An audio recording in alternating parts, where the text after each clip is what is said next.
అసలు మనం కాశీని మహాశ్మశానంగా ఎందుకు పిలుస్తాము? కాశీలో అంత్యక్రియలు జరిగిన వారికి మోక్షం లభిస్తుందా? అది ఎంతవరకు నిజం? అసలు కాశీ పట్టణాన్ని నిర్మించడానికి గల ముఖ్య ఉద్దేశం ఏమిటి? ఈ వీడియో చాలా ఇంట్రెస్టింగ్గా ఉండబోతుంది. ఇలాంటి మరెన్నో ప్రశ్నలకు సమాధానాలు ఉన్నాయి. సో ఈ వీడియోని అస్సలు మిస్ అవ్వకండి. అసలు కాశీ నగరాన్ని ఎవరు నిర్మించారు? మనకి 18 మహాపురాణాలు ఉన్నాయి.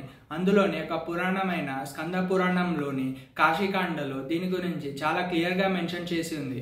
ఒకరోజు కథ ప్రకారం శివుడు ఒంటరిగా కూర్చొని లోతైన ధ్యానంలో మునిగిపోయి ఉండగా తన దివ్య దృష్టిలో భవిష్యత్తులో పుట్టబోయే ఒక కొత్త బ్రహ్మను చూశాడు.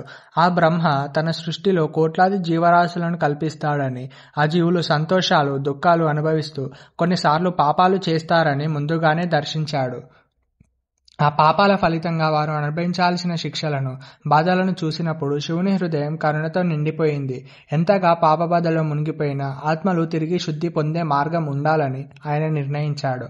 అప్పుడు శివుడు తన తపశ్శక్తితో పాపాల బంధనాల నుంచి విముక్తి కలిగించే ఒక దివ్య క్షేత్రాన్ని సృష్టించాడు. ఆ ప్రదేశం పునర్జన్మ చక్రం నుంచి ఆత్మను విముక్తి చేసే మోక్షధామం. అదే పవిత్రమైన కాశీ. ఇక్కడ శివుని నామస్మరణ, గంగా స్నానం, అంత్యక్రియలు, ఒక శ్వాస కూడా మోక్షానికి దారి తీస్తాయని నమ్మకం. అందుకే కాశీని మరణానంతరం కూడా జీవాన్ని ప్రసాదించే నగరం అని భావిస్తారు. ఇలా యుగాలు మారుతున్న కొద్దీ భూమి మీద ప్రదేశాలన్నీ అంతరించిపోయినా, ఎన్నో విపత్తులు వచ్చినా కాశీ నగరానికి మాత్రం ఏం కాదు. ఎందుకంటే స్వయంగా ఆ శివుడే తన త్రిశూలం మీద కాశీ నగరాన్ని పెట్టుకొని రక్షిస్తున్నాడు అని చెప్పి పురాణాల్లో ఉంది.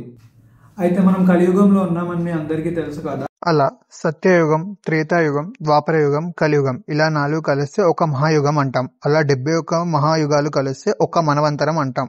అలా 14 మనవంతరాలు కలిస్తే ఒక కల్పం అంటాం. అలా 2 కల్పాలు కలిస్తే బ్రహ్మ జీవితంలో ఒక్కరోజు గడిచినట్టు. అసలు కాశీలో చనిపోయిన వారికి కానీ, అంత్యక్రియలు జరిగిన వారికి కానీ మోక్షం లభిస్తుంది అనేది ఎంతవరకు నిజం? జనరల్గా ఎవరైనా చనిపోయినప్పుడు వారి చెవిలో మనం తారక మంత్రం చెప్తే వారికి మోక్షం లభిస్తుంది అనేది మన నమ్మకం. అదే కాశీలో చనిపోయిన వారికి కానీ, అంత్యక్రియలు జరిగిన వారికి కానీ పురాణాల ప్రకారం స్వయంగా పరమశివుడే వచ్చి వారి చెవిలో తారక మంత్రం చెప్తాడనేది మన నమ్మకం. అంతేకాదు, అక్కడ గంగా నదిలో అస్థికలు కలిపిన వారికి మోక్షం లభిస్తుందని నమ్ముతారు. ఎందుకంటే పురాణాల ప్రకారం ఇక్ష్వాకు వంశానికి చెందిన సాగర చక్రవర్తి అని ఒక రాజు ఉండేవాడు. ఆయనకు 2 భార్యలు. ఒక భార్యకు ఒక కుమారుడు పుట్టాడు. ఇంకో భార్యకు 60,000 మంది కుమారులు పుట్టారు. ఒకరోజు ఆ 60,000 మంది కుమారులు కపిల మహర్షి ఉన్న గుహలో ధ్యానం చేస్తున్నప్పుడు తెలియకుండా ఆయన ధ్యానాన్ని భంగం చేస్తారు. మహర్షి కోపంతో కళ్ళు తెరిచిన వెంటనే వాళ్ళందరూ భస్మం అవుతారు. వారి ఆత్మలు అక్కడనే బంధించబడతాయి. అనేక సంవత్సరాల తర్వాత వారి వంశంలో భగీరథుడు అనే రాజు పుడతాడు. తన పూర్వీకులు మోక్షం పొందాలని అతడు తీవ్ర తపస్సు చేస్తాడు. మొదట బ్రహ్మదేవుణ్ణి ప్రార్థిస్తాడు. అప్పుడు బ్రహ్మదేవుడు చెప్పాడు, మోక్షం ఇవ్వగలిగేది కేవలం శివుడే అని.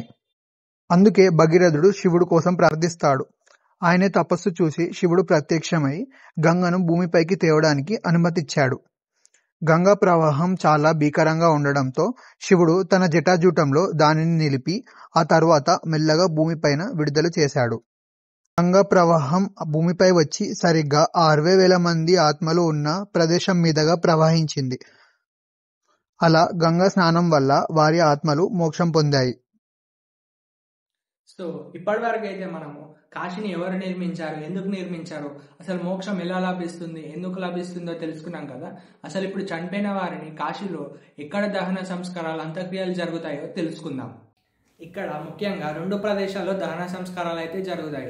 అందులో మొదటి ప్రదేశం మణికర్ణికా ఘాట్. మణికర్ణికా ఘాట్ ఎలా ఏర్పడిందంటే, శివుడు కాశీనగరాన్ని సృష్టించిన తర్వాత త్రిమూర్తుల్లో ఒకడైన మహావిష్ణువు శివుడు ఎప్పుడు ఎల్లకాలం ఈ కాశీనగరం ఉండే వరకు శివుడు కూడా ఇక్కడే ఉండాలని ఘోర తపస్సు చేస్తాడు. ఒకసారి ఊహించండి, కాలం ఏళ్ళు కాదు, శతాబ్దాలు కాదు, ఏకంగా 1000 సంవత్సరాలు అంతకాలం పాటు ఒకే సంకల్పం, ఒకే ధ్యేయం, కాశీ భూమి మీద శివుడి శాశ్వత నివాసం కావాలి. ఇది సాధారణ కోరిక కాదు. అందుకే మహావిష్ణువు తన ఆ మహత్తర సంకల్పం కోసం కాశీలో ఒంటికాలు మీద నిలబడి ఏకంగా 1000 సంవత్సరాల పాటు ఘోర తపస్సు చేస్తాడు. ఆ తపస్సు ఎంత ఘనంగా, ఎంత తీవ్రంగా ఉందో రోజులు గడుస్తాయి, ఋతువులు మారుతాయి, పరిమళ గాలులు, బాణుడి వేడి, వర్షాల జలపాతాలు ఏమీ ఆయనను ఆపలేవు. అంతటి తపస్సు ప్రభావంతో విష్ణువు శరీరం మీదగా జారిన చెమట బిందువులు ఒక చోట చేరి ఒక పవిత్ర జలాశయం, ఒక చిన్న చెరువు రూపం దాల్చాయి.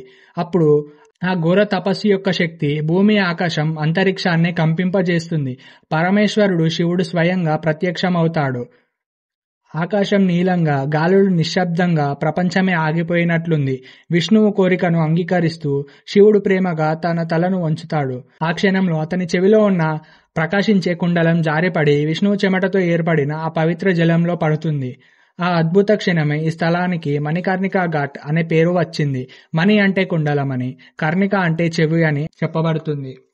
కానీ మణికర్ణికా ఘాట్ మహత్యం ఇది మాత్రమే కాదు. ఇక్కడ ఒక నమ్మకం ఉంది. ఈ ఘాట్లో ఏ మనిషి అంతిమ సంస్కారాలు జరిగితే అతను పునర్జన్మ అనే చక్రం నుండి విడిపోతాడు. సంసార బంధాలు తెగిపోతాయి. ఆత్మకు మోక్షం సిద్ధిస్తుంది. అందుకే మణికర్ణికా ఘాట్ను మోక్షదాత, విముక్తి ద్వారం, ఆత్మల అంతిమ ప్రయాణ పుణ్యక్షేత్రం అని పిలుస్తారు. రోజు రాత్రి ఎంత కాలమైనా ఇక్కడ అంత్యక్రియల జ్యోతి ఆరదు. జీవితం మరియు మరణం ఒకే చేట కలుసుకునే అద్వితీయమైన స్థలం మణికర్ణికా ఘాట్. రెండవ ప్రదేశం హరిశ్చంద్ర ఘాట్. పురాణాల ప్రకారం త్రేతాయుగంలో భగీరథుడు జన్మించిన అదే వంశంలో అనగా ఇక్ష్వాక వంశంలో హరిశ్చంద్రుడు అనేవాడు జన్మిస్తాడు. ఈయన ఎప్పుడు ధర్మ మార్గంలోనే నడుస్తాడు మరియు ఎప్పుడు నిజాలనే మాట్లాడుతాడు. ఇది చూసిన దేవతలు ఇతడు నిజంగా అంత గొప్పవాడా అని పరీక్షిద్దామని అనుకుంటారు. అలా ఒకరోజు విశ్వామిత్ర మహర్షి అతని దగ్గరికి వచ్చి తన రాజ్యంలో ఉన్న ధనం మరియు సర్వాన్ని దానం చేయమని అడుగుతాడు. హరిశ్చంద్రుడు సరే అని దానం చేస్తాడు. అలా ఆ రాజ్యాన్ని వదిలి తన భార్య మరియు కుమారుడితో బయటికి వచ్చేస్తాడు. అలా కాశీలో ఉన్న శ్మశాన వాటికలో దహన సంస్కారాలు చేస్తూ జీవనాన్ని సాగిస్తాడు. అలా అని దేవతల పరీక్ష అక్కడితో ముగించలేదు. ఒకరోజు హరిశ్చంద్రుడు వాళ్ళ కొడుకు పాము కాటుతో మరణిస్తాడు. దుఃఖంతో వాళ్ళ భార్య ఆ కుమారుణ్ణి అంత్యక్రియల కోసం హరిశ్చంద్రుడి దగ్గరికి వస్తుంది. కానీ హరిశ్చంద్రుడు నా ధర్మం ప్రకారం మీరు దక్షిణ ఇస్తేనే అంత్యక్రియలు చేస్తానని అంటాడు. అక్కడితో దేవతలు ఆ దృశ్యాన్ని చూసి పరీక్షను అక్కడితో ముగిస్తారు. అదే సమయానికి విశ్వామిత్రుడు అక్కడికి చేరుకొని అతని ధర్మాన్ని మెచ్చుకొని వాళ్ళకి మోక్షం ప్రసాదిస్తాడు. ఆ ధర్మానికి మెచ్చిన విశ్వామిత్ర ఆ ప్రదేశాన్ని హరిశ్చంద్ర ఘాట్ అని పలికాడు. అప్పటి నుండి ఆ ప్రదేశాన్ని హరిశ్చంద్ర ఘాట్ అని పిలుస్తూ వస్తున్నారు. అందుకే హరిశ్చంద్రుడిని సత్య హరిశ్చంద్రుడిగా పిలుస్తారు. సో ఇక్కడ కాశీ చుట్టూ 2 నదులు అయితే ప్రవహిస్తూ ఉంటాయి. అందులో ఒక నది పేరు వారణా నది, ఇంకో దాని పేరు అసి నది. సో ఇవి 2 దాని చుట్టూ ప్రవహిస్తాయి కాబట్టి అక్కడ ఉన్న ప్రదేశం పేరు వారణాసి అని పిలుస్తారు. కాశీ చరిత్ర అంత చిన్నది కాదు. ఈ ఒక్క వీడియోలో దాని గురించి కవర్ చేయడం ఇంపాసిబుల్. సో మీకు ఇంకా పార్ట్ 2 కావాలంటే కింద కమెంట్ సెక్షన్లో పార్ట్ 2 అని కమెంట్ చేయండి. అందులో కాలభైరవుడి ఆగమనం, విశాలాక్షి శక్తిపీఠం, అన్నపూర్ణాదేవి గురించి అయితే మనం కంప్లీట్గా తెలుసుకుందాం.